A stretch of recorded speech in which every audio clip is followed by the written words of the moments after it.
Le 20h de Ruquier. Laurent Ruquier, Julie Hamet. Et chaque soir à 7h, nous vous proposerons le trombinoscope. Alors, qu'est-ce que c'est? C'est tout simple, comme son nom l'indique. Les visages qui ont fait l'actualité du jour. C'est un choix totalement subjectif que j'ai fait, chère Julie. Et on commence par la ministre des Sports, Amélie Oudéa-Castéra. Et oui, parce que le gouvernement veut des sanctions après ces chants homophobes entendus en tribune. C'était lors du PSG-OM que vous avez forcément regardé. Laurent, vous, le fan de l'OM. Pas tant que ça, parce non, parce que vous prépariez pour l'émission. Je vais avouer une chose, je suis plutôt supporter de l'OM. Et quand j'ai vu qu'on commençait à perdre 2-0... Mais là, 4-0, ça fait mal. J'ai zappé avant. Donc, je n'ai pas entendu les fameuses... Voilà. Ce sont des supporters parisiens qui ont entonné ces chants contre les Marseillais. Ça va loin. La ministre a conseillé au PSG de déposer plainte pour identifier les auteurs et les traduire devant la justice, que peut-être le PSG, d'ailleurs, va faire. On regarde la séquence.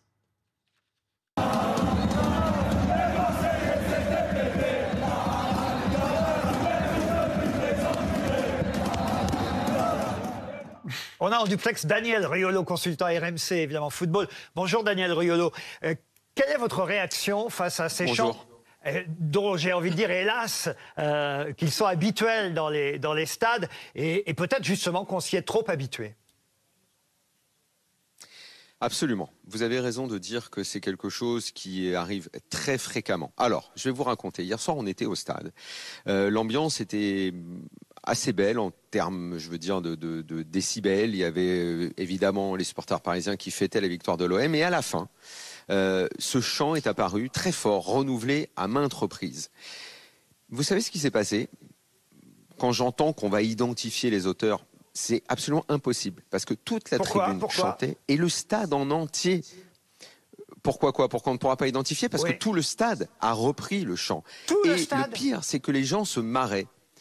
Tout le stade se marrait de cette ambiance complètement folle qu'il y avait autour de cette chanson. Et je ne vais pas faire la Vierge effarouchée, parce que nous-mêmes, nous étions présents. Et dans l'émission, à la suite du match, dans l'after-foot, personne n'a réagi. Nous avons à peine évoqué ce qui s'était passé. Pourquoi? Parce que, comme vous le dites, chaque année, on entend les mêmes choses et il y a cette espèce de culture autour du football dans laquelle nous sommes tous encrassés, et je me mets dedans, je nous mets dedans, tous ces gens du football. On s'habitue à ce que malheureusement, parce que je ne veux pas l'appeler, mais je vais dire ce folklore autour du football. Et alors aujourd'hui, la question qui se pose, c'est qu'est-ce qu'on va faire?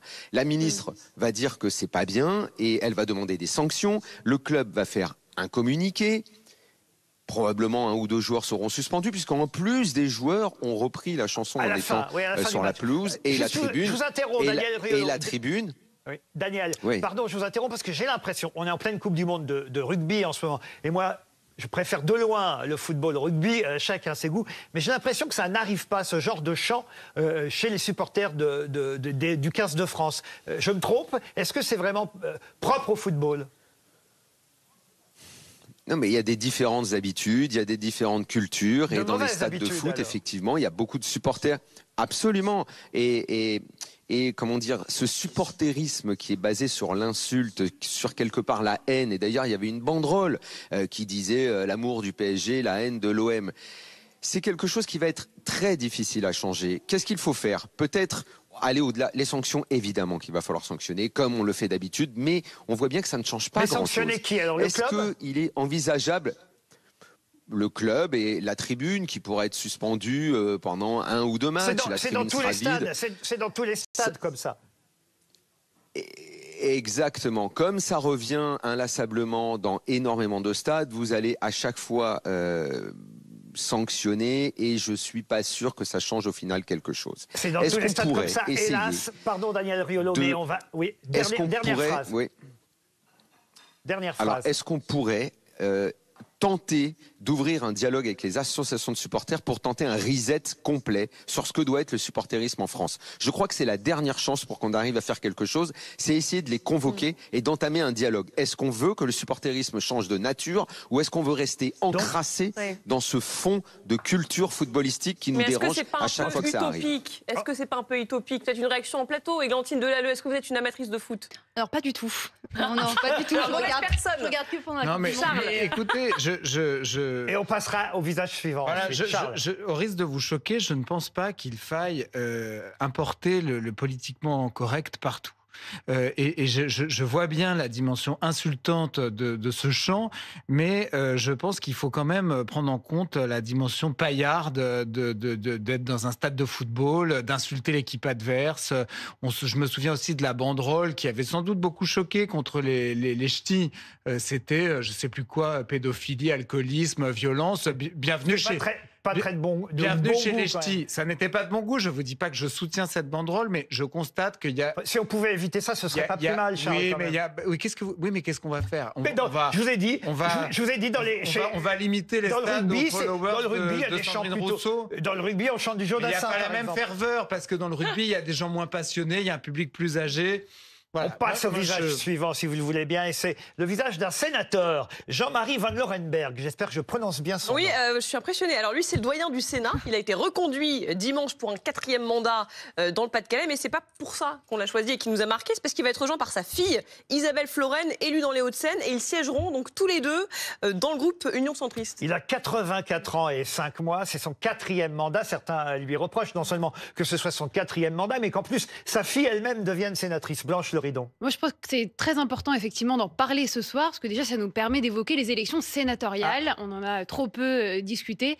Et effectivement, depuis qu'il y a une majorité relative à l'Assemblée, le Sénat joue un rôle absolument prépondérant. Vous pensez que le président, par exemple, n'aurait pas dû parler hier soir, un soir d'élection sénatoriale?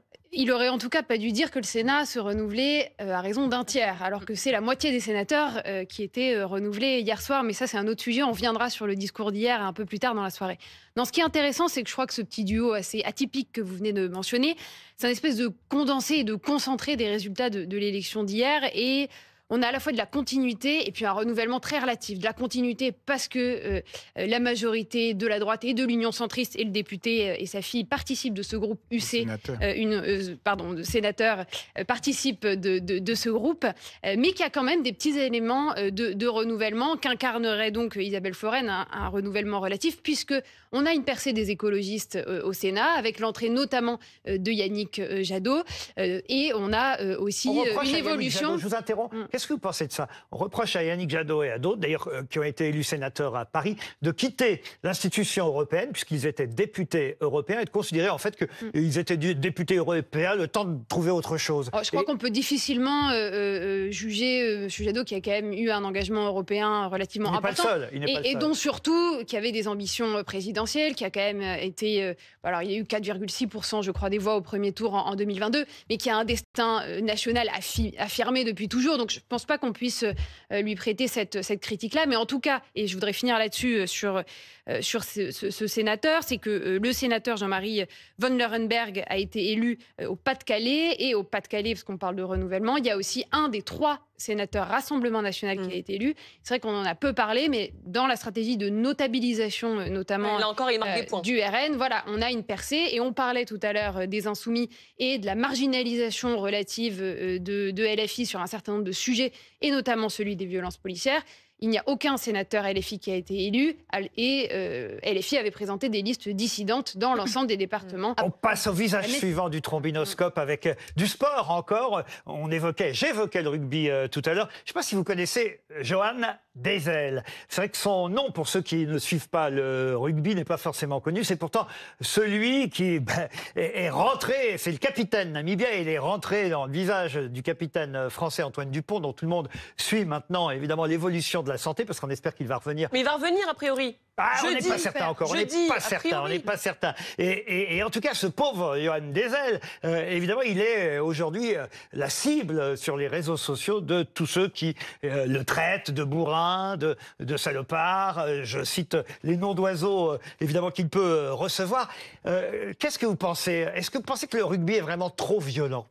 Ah non, je pense pas. Non, mais je suis pour la violence, Laurent. Oui, alors, dans les manifs, au rugby... Non, je pense que le sport est un exutoire à la violence que les gens peuvent avoir en eux. Donc, non, je dirais pas que c'est trop violent, mais je ne le regarde pas en même temps. Donc, je vois juste des extraits qui passent comme ça. J'ai du mal à me passionner pour le rugby. D'autant que là, il s'est excusé quand même. Oui, c'est En plus, il excusé. a demandé pardon. Il a demandé pardon. Alors, je vais vous dire, il y a quelque chose de très amusant dans les excuses qui concernent effectivement ce rugbyman. C'est qu'il a un entraîneur, c'était dans l'équipe, j'ai vu ça, ça m'a vraiment amusé. Il dit, écoutez, c'est quelqu'un vraiment d'irréprochable. La preuve, c'est que je lui ai loué mon appartement pendant plusieurs mois et il me l'a rendu, il était comme neuf. Bon, on aurait aimé qu'il rende le capitaine français aussi neuf que l'appartement. Oui. Alors oui, moi je voulais rebondir sur le côté la violence par rapport au 15. En fait, ce qui est intéressant et ce que j'ai appris récemment, c'est que d'habitude, enfin, il y avait le rugby à 13, qui est un rugby moins violent, qui est plus populaire, avec beaucoup d'ouvriers qui le pratiquaient pendant très longtemps. Et en fait, ce qui s'est passé, enfin ce que j'ai observé aussi, c'est que le rugby, finalement, il arrive en 10e position des sports où il y a le plus de personnes qui s'inscrivent à cause de sa violence, et notamment du fait il y a encore peu de femmes qui pratiquent du rugby à 15 parce qu'il est trop violent.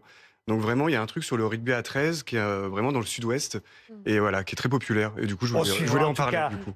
Évidemment, les semaines à venir, la santé, est-ce que Antoine Dupont pourra jouer les quarts de finale? On l'espère et on lui souhaite. On reste dans le sport et politique, j'ai envie de dire, oui. avec le visage suivant, c'est celui de Karim Benzema, que vous n'allez peut-être pas forcément reconnaître dans la photo qui vient, mais vous allez nous l'expliquer. Mais oui, parce qu'on rappelle un peu le contexte. Il a quitté le Real Madrid pour un club d'Arabie Saoudite, ça on avait suivi, et il a posté cette photo que vous voyez là, samedi, une photo de lui sur son compte Instagram qu'il montre en tenue saoudienne traditionnelle. Et il y a ce petit message, cette petite légende, regarde la vie qu'on a, Happy Saudi National Day, bonne fête nationale saoudienne, ça fait un carton, 2,5 millions de j'aime, évidemment c'est Karim Benzema. Ça lui a valu des critiques, notamment du président du Rassemblement national, qui accuse le footballeur de se faire le porteur de messages des islamistes. Oui, alors ça, effectivement, je crois que Jordan Bardella aurait dû un peu réviser l'histoire de l'Arabie Saoudite, parce qu'il se trouve qu'il y a d'autres joueurs que Karim Benzema qui sont là-bas. Maintenant, tous, ils vont, pour l'argent, vont jouer là-bas en Arabie Saoudite. Et on a depuis, effectivement, vu que aussi bien Neymar que Cristiano Ronaldo, qui eux sont chrétiens, ont eux aussi, évidemment, mis cette tenue, parce que c'est tout simplement la tenue du pays le jour de la fête nationale, et que cela n'a rien de religieux. Charles Consigny? Je pense quand même que ça... la provoque de la part de Benzema? Oui, je pense que de la part surtout de quelqu'un qui s'est distingué par un certain nombre de déclarations assez hostile à la France, je pense qu'il y a une part de provocation de sa part.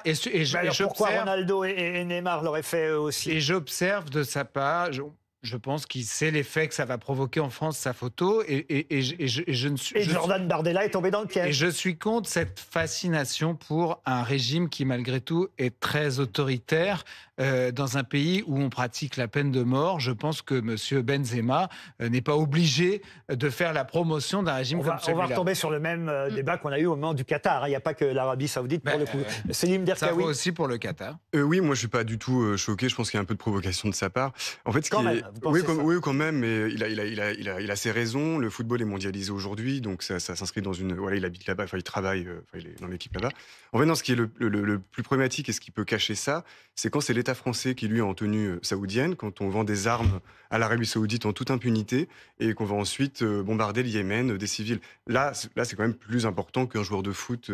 C'est pareil, mais non, parce que ce joueur de foot participe au soft power saoudien et à la démarche publicitaire de l'Arabie Saoudite, qui est un pays qui ne réforme pas ce qui ne va pas et qui quand même attire en effet beaucoup d'investissements étrangers, Après, en tant que libéral, libertaire, j'imagine que pour vous, voilà, il est fait... En tant que libéral libertaire, je suis pour les régimes libéraux. Oui, non, mais oui. Pour que les gens fassent ce qu'ils veulent. C'est une bonne réponse.